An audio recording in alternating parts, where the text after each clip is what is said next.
Un des sommets du sermon sur la montagne dans l'évangile de Matthieu est l'enseignement de Jésus sur la prière. En fait partie le Notre Père, Matthieu 6, 9, la prière que Jésus nous a apprise et qui est le modèle de toute prière. Le Notre Père est rapporté par Luc 11, 2, dans une recension plus courte. Celle de Matthieu, plus développée, s'apparente nettement à la prière quotidienne des Juifs.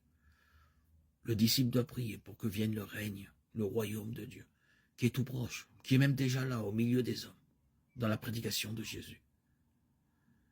La prière que Jésus nous a apprise dépasse toute autre forme de prière ou de supplication.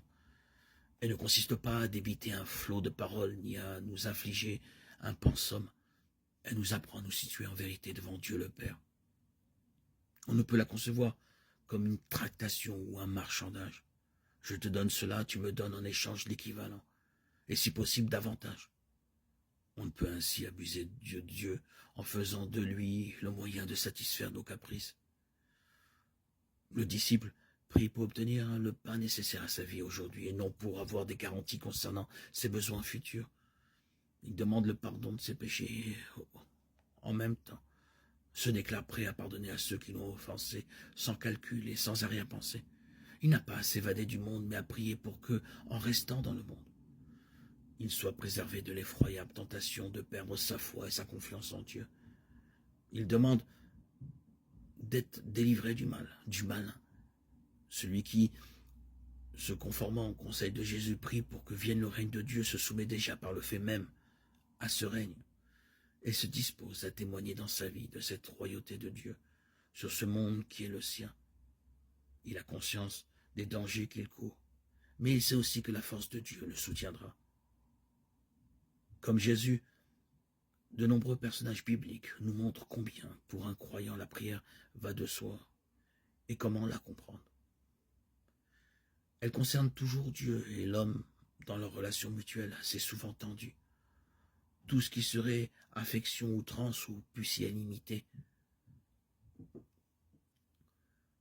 car ces excès sont des trahisons, serait ici mensonge, abus.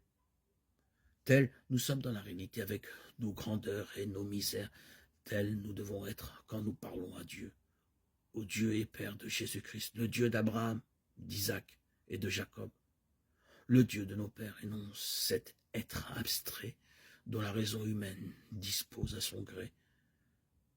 La prière, telle que nous la montre la Bible, est la réalisation parfaite de la relation je-tu.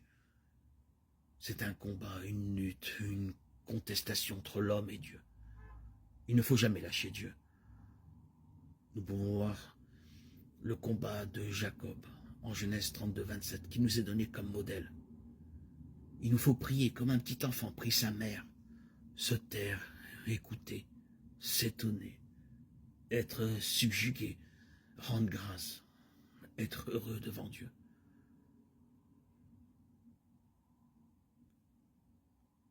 Qu'est-ce que je fais quand je prie?